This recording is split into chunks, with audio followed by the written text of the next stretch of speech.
유럽 정세. 오늘 제 방송은 늘 그렇지만 국제적인 이 체스판처럼 이 세계 지도를 하나의 거대한 체스판이라고 보면서 어떻게 이것을 운영하면서 지금 전쟁을 해나가는가, 이거에 대한 이야기입니다. 똑같아요. 그러면서 이제 당연히 한국과 북한 문제 같이 나올 겁니다. 자, 유럽에서 최근에 이런 일이 있었습니다. 나토가 대규모 훈련을 했어요. 유럽에 있는 나토, 미군이랑 같이 한 4만 명에서 5만 명 정도의 병력을 동원해서 했다는데, 아마 제가 알기로는 2차 세계대전 이후에 가장 큰 규모의 아마 군사훈련이 아니었나 싶습니다. 이건 나토 훈련 왜 한 것 같습니까? 러시아입니다. 나토에 적이 어디 있겠어요? 설마 그게 사우디아라비아나 저기 뭐 시리아 같은 나라는 아닐 테고, 이게 러시아예요. 이쪽은 중국이 없으니까. 러시아랑 국경을 대고 있으니까 러시아랑 1차적으로 가상회적을 놓고 지금 훈련을 하는 것인데, 제가 방송 때 그런 얘기 많이 했어요. 미국과 러시아는 친구가 될 수 있다. 단 그 전제 조건은 중국을 견제하는 데 힘을 같이 할 수 있다면, 그러면 될 수 있을 것이다 라고 봤는데, 제가 봤을 때 그게 물 건너간 것 같습니다. 될 수 있는 협상의 여지가 몇 번 있었던 것 같은데, 제가 봤을 때는 러시아랑 미국이 안 할 것 같아요. 결국 중러, 미로 갈라져 가지고 결국 신냉전 시대의 구조가 짜여져서 결국은 싸우게 되는 구조가 형성되는 것 같습니다. 신냉전으로 들어가는 거예요. 신냉전으로 들어간다는 소리는 지금의 대한민국도 신냉전의 시스템 속으로 들어갈 수밖에 없는 상황이라는 거예요. 그럼 어디로 붙어야 됩니까? 중국입니까? 미국입니까? 미국이에요. 다시 신냉전으로 들어가고 있어요. 그런데 우크라이나에서도 의문의 폭발 사고가 있었죠. 지금 우크라이나에서 친러파와 친서방파가 서로 싸우고 있는 거 아시죠? 우크라이나의 동쪽 지방은 친러파가 지금 독립정권 세우려버리고, 이 키예프를 중심으로 한 우크라이나 정부, 이쪽 서쪽 우크라이나 지방은 친서방 쪽으로 해가지고 그거를 막으려고 치열하게 싸우고 있는데, 이게 지금 키예프, 우크라이나 정부가 관할하는 그 관할 내에서 무기고가 4군데가 동시다발적으로 폭발을 했답니다. 이거 테러 활동이겠죠. 누군가 한 거죠. 그래서 그런 일이 나면서 지금 중동 정세가, 동유럽 정선이 불안해지고 있습니다. 그래서 이런 일련의 뉴스를 보면서, 이게 미국하고 러시아가 친구 되기 좀 어렵겠구나. 모르겠어요. 러시아가 나중에 다시 또 협상을 해가지고 미국이랑 친구가 돼서 연대가 돼서 반중 전선에 참여할지는 잘 모르겠지만, 일단은 아닌 것 같습니다. 지금 현재 상황으로는. 왜냐면 우크라이나에서 의문의 무기고 폭파 사고와 그다음 나토군의 대규모 군사훈련은 결국 러시아를 견제하기 위한 움직임이거든요. 좀 더 봐야 된다고 봐요. 그래서 여기서 이제 러시아가 대두됩니다. 이 러시아를 잘 기억해 두십시오. 자, 이제 가짜뉴스 이야기가 나오는데, 이게 쌀값이 지금 많이 올랐어요. 폭등을 했는데, 그것 때문에 이제 여러 우파 채널에서는 그것이 이제 대북에 쌀을 줬기 때문이다, 이런 여러 가지 소문이 도는데, 가짜뉴스라는 얘기를 많이 해요. 근데 이게 남북정상회담 농업교류에서 대북쌀 지원을 정부가 하겠다는 이야기가 이미 나오고 있었습니다. 이게. 그랬기 때문에 이게 아니 땐 국에 굴뚝에 연기 나려 하는 것처럼 저는 좀 생각은 해볼 필요가 있다 봐요. 우리 정부는 대북쌀 지원할 의지가 있다니까요. 용의가 있어요. 근데 다만 미국이 주도하는 대북 제재 때문에 눈치를 본다고 봐서 원활하게 못할 거라고는 보지만, 그럼에도 불구하고 우리가 계속 지속적으로 지금 여러 가지 일을 하고 있지 않습니까? 최근에 강경화 외교부 장관도 지금 폼페이오랑 막 전화로 싸우고 있다는 얘기 들었죠? 국제사회에서 안 된다고 해도 우리나라는 해주려고 난리를 치거든요. 그렇기 때문에 저는 이거 완전히 가짜뉴스라고는 치부할 수가 없고, 그리고 이런 가짜뉴스가 나오게 된 배경에는 결국 문재인 정권의 친북적 성향에 큰 기여를 했다고 봅니다. 이 기사도 보면 이 뒤에 이런 얘기가 나와요. 특히 10년 넘게 중단된 대북쌀 지원 재개 가능성이 주무부처의 농림축산식품부가 만반의 준비를 하고 있다. 정부 기관이 하고 있잖아요. 그래서 나오는데, 이 쌀은 경색된 남북관계의 물꼬를 트는 열쇠이자 관계를 진전시키는 촉진제 역할을 해왔다. 식량이 가지는 인도주의와 주는 입장에서의 전략적 대가를 끌어낼 수 있는 수단이란 이중적 성격을 갖고 있어서이다. 그래서 여기서 무슨 말이 나오냐? 미담이 나옵니다. 미담. 뭐냐? 당시 전두환 정부는 1년 전 미얀마 버마에서 북한이 행한 아웅산 테러에도 북측 제의를 전격 수행했고, 물자가 인천항과 북평, 동해안을 들어왔다. 북한 쌀은 수해 지역 주민들에게 33kg, 66kg 분배됐다. 그러니까 이 얘기는 뭐예요? 북한이 예전에 준 적이 있으니 우리도 보답해야 된다. 이런 얘기하고 있는 거거든. 감성팔이죠. 왜? 지금 북핵 개발, 제 오른쪽에다 제가 지금 북한의 대륙간 탄도 미사일 사진 올려놨지만 지금 대북 제재를 하는 이유는요. 북핵 개발 때문이에요. 북핵 개발 문제를 지금 문제 삼는데 거기 인도주의가 갑자기 왜 나옵니까? 이 말이 논리가 안 맞는 거야. 그러니까 이게 이성적인 문제, 즉 북핵 개발 문제를 얘기하니까 얘들이 이거에 반박하는 논리가 뭡니까? 감성팔이. 그러니까 즉 인도주의를 얘기하는 거예요. 이 어느 쪽을 우리가 선택하는 게 옳다 생각하세요? 지금 이 상황에서. 어? 북한으로 쌀이 간다고 해서 그게 북한으로 다 갑니까? 북한 주민들한테. 예?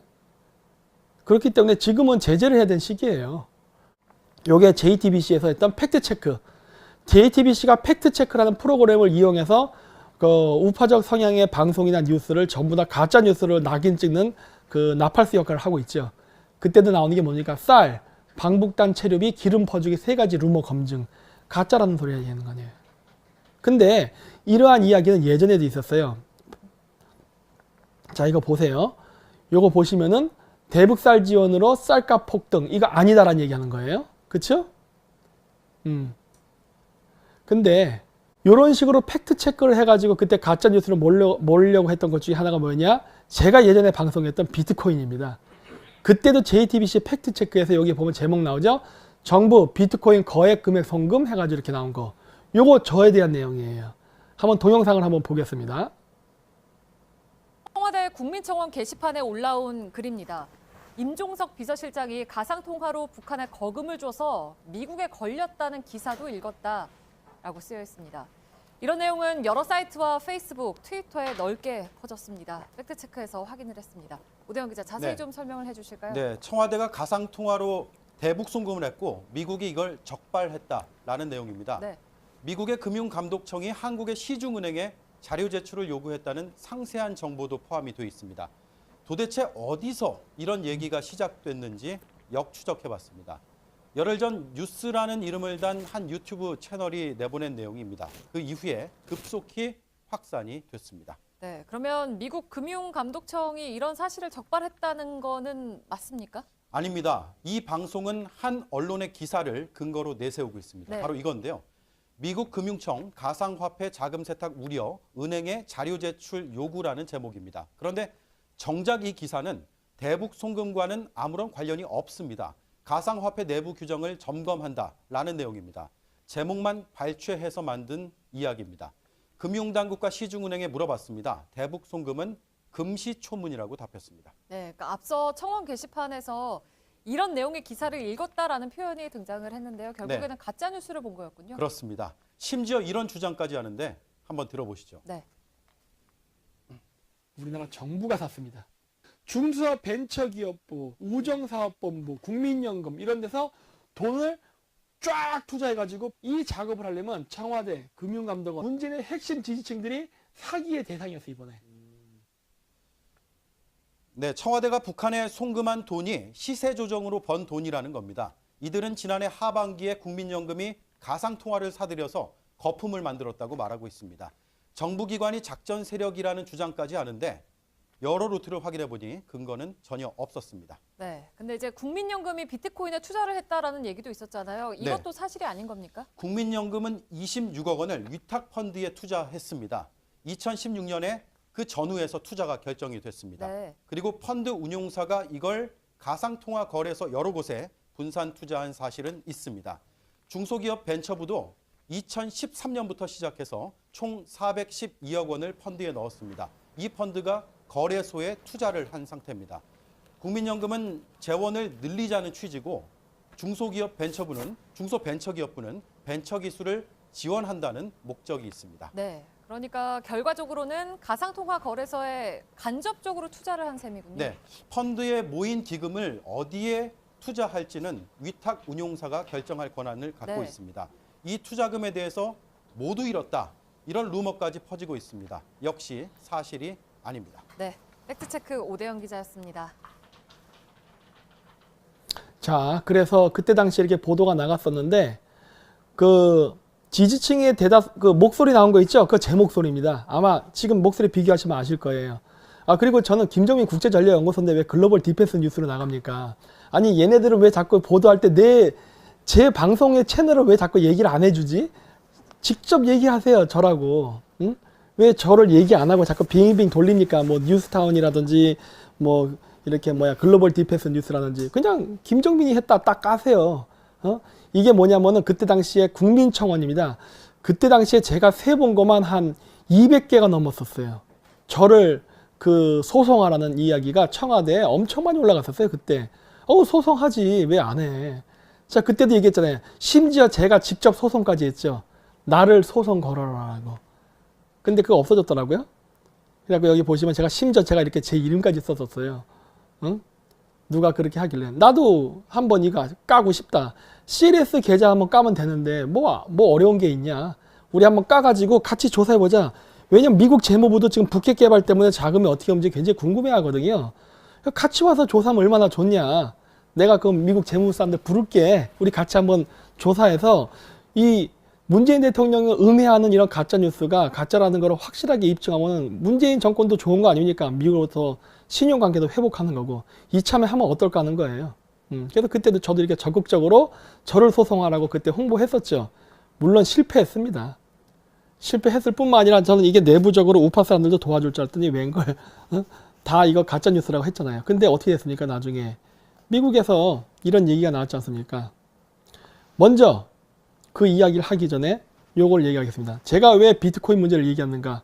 그게 왜 이게 대북선거와 연결되어 있는가? 여기도 보시지만은 북한 미모의 여성 가장한 입사 지원서로 이게 무슨 말이야? 미모의 여성으로 가장했다는 소리는 미모의 여성이 아니란 소리였나? 하여튼 간에 아니면 트랜스젠더인가?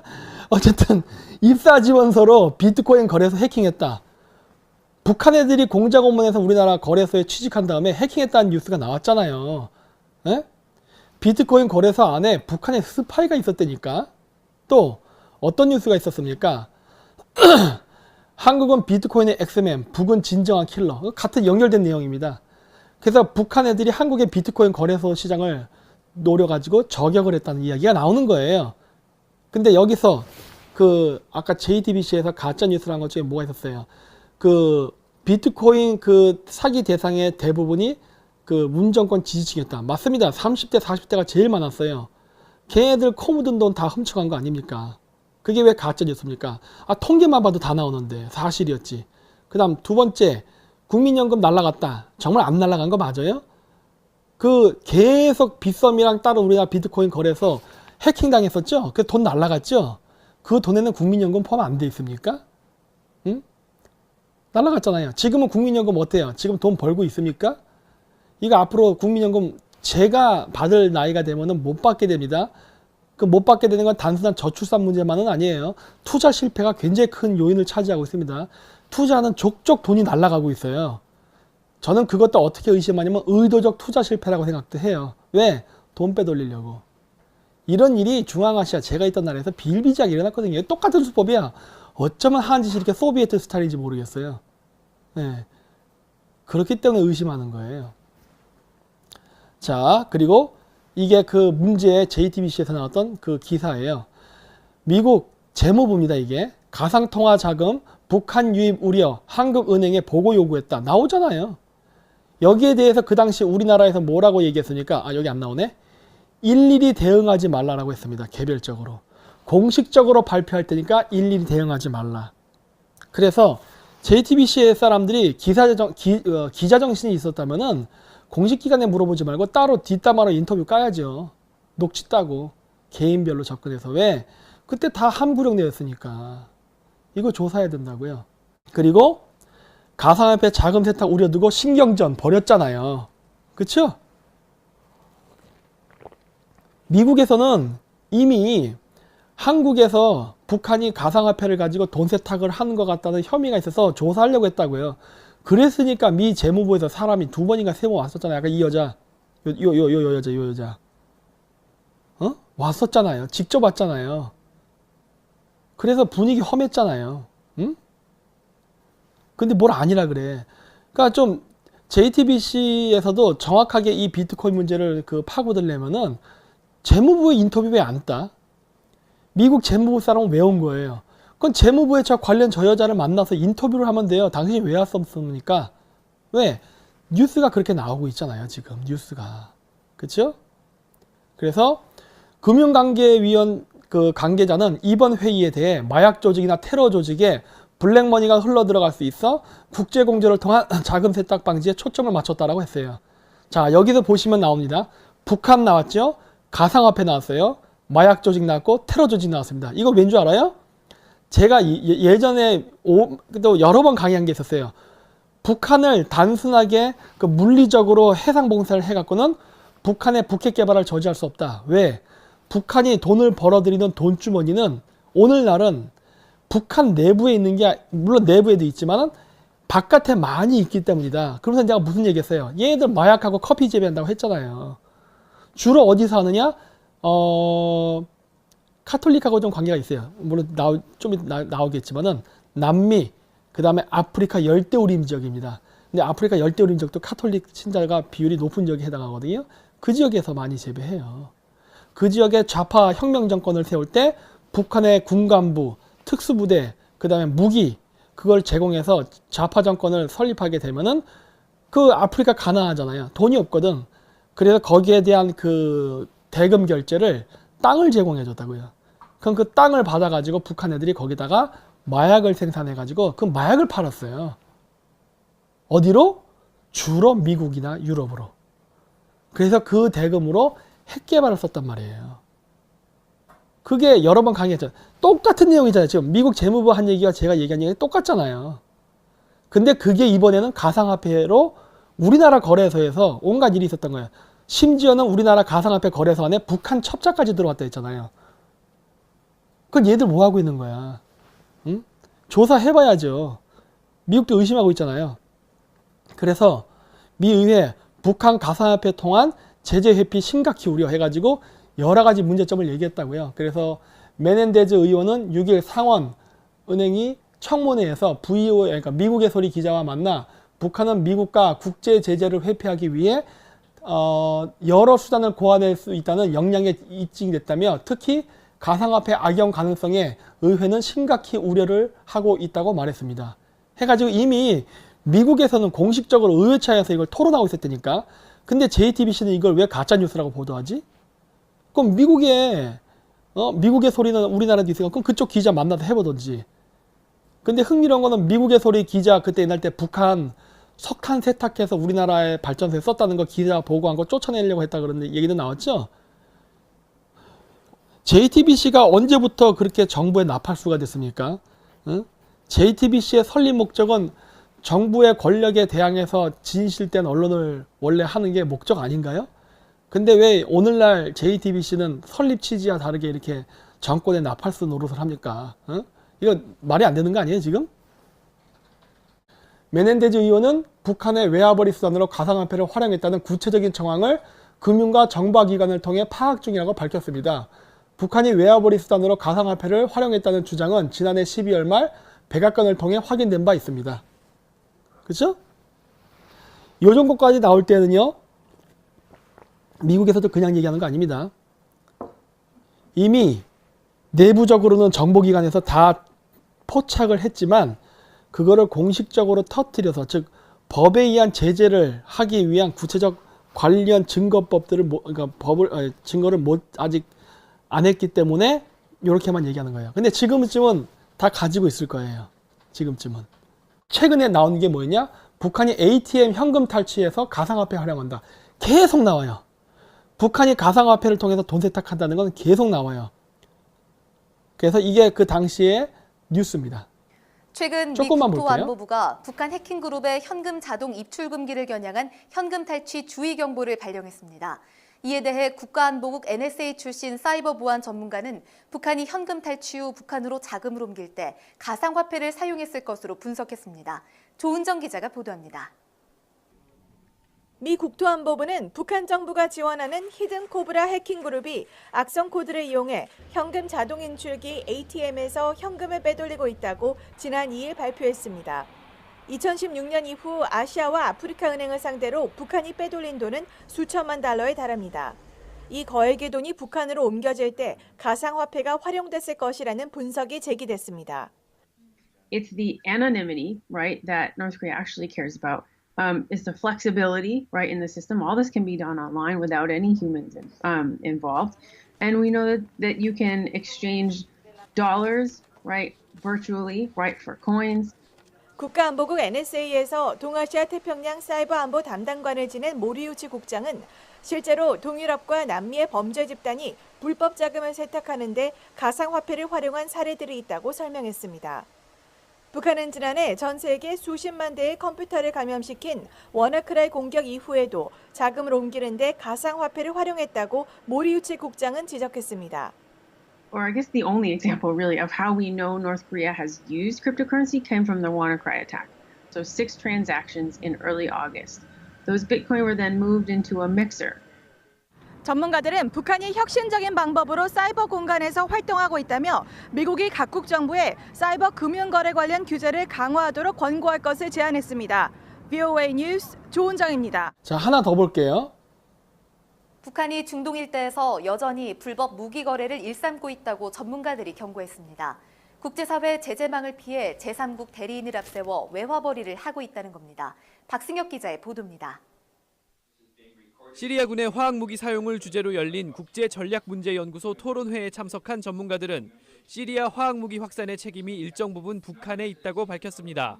The DPRK sells to whomever will buy their terrible stuff, and I think Syria will buy their stuff, and so they continue to sell and to provide capacity. 미 국방정보국 출신인 브루스 백톨 교수는 VOA와의 인터뷰에서 북한이 제3국 국적의 대리인들을 앞세워 지속적인 무기 밀매를 하고 있다고 밝혔습니다.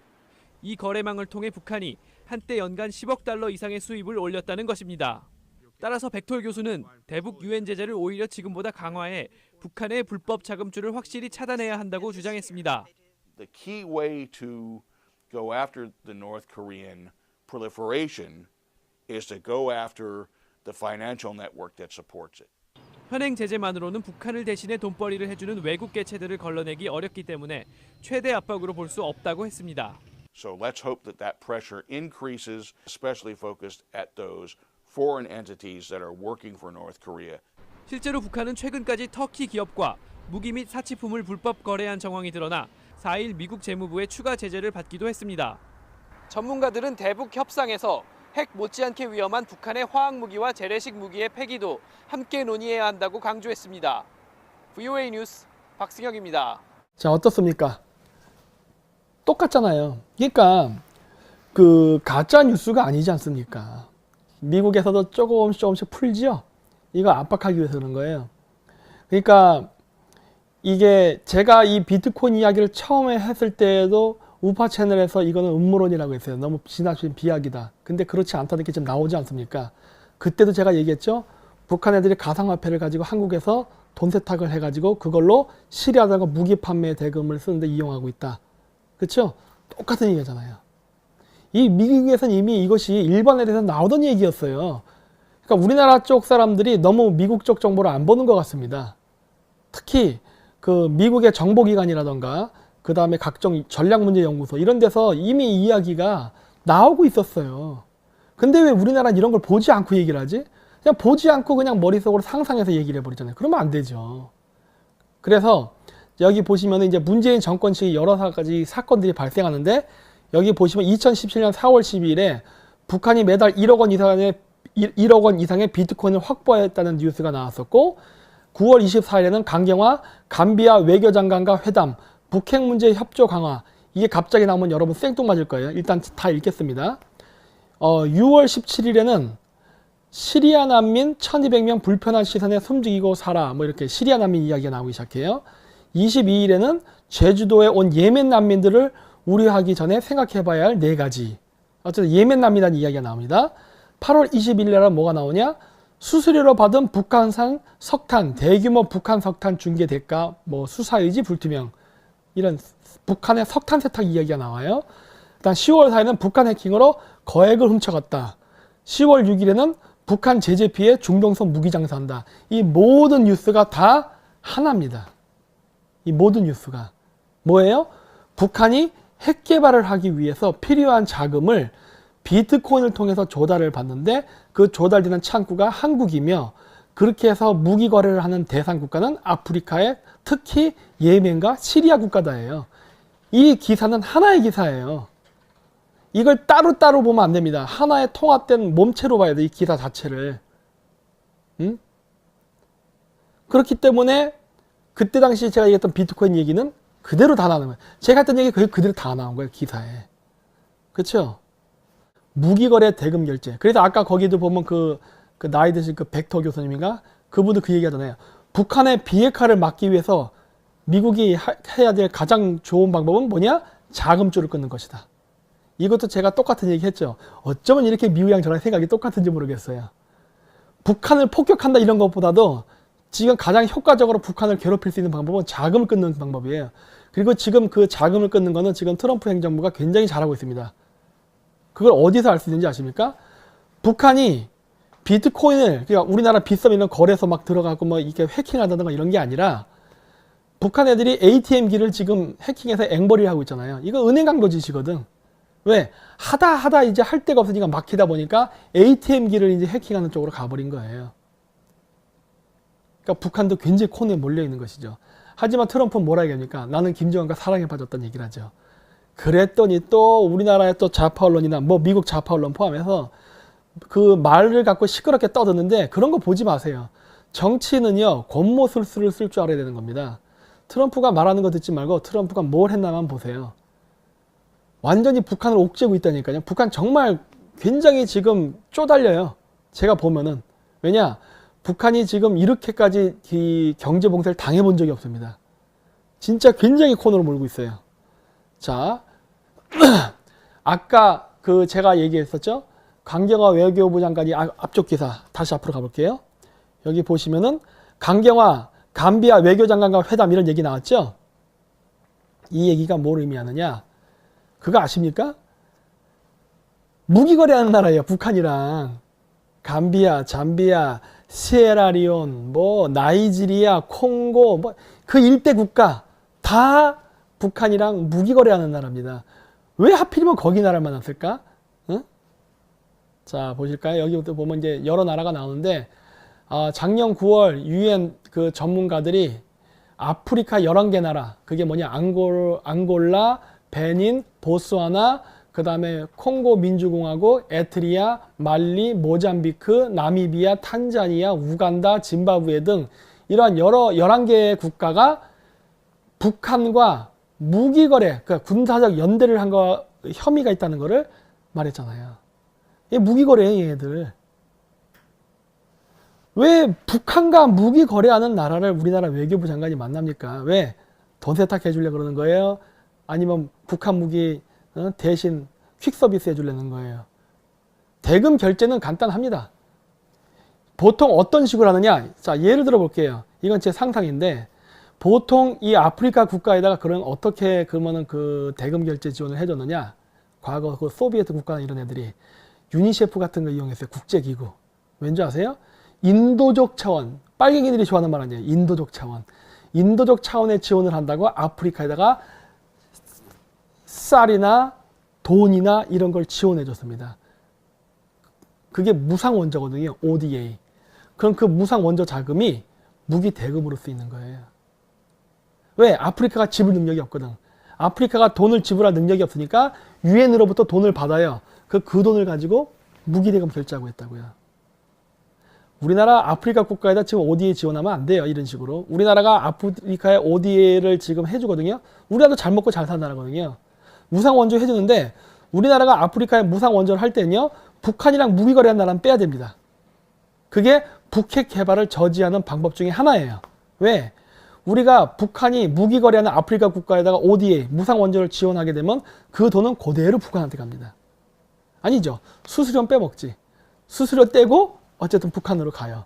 그렇기 때문에 북한의 핵 개발을 저지하기 위해서는 자금줄부터 끊어야 되는데 바로 그러한 무상 원조도 끊어야 되는 거예요.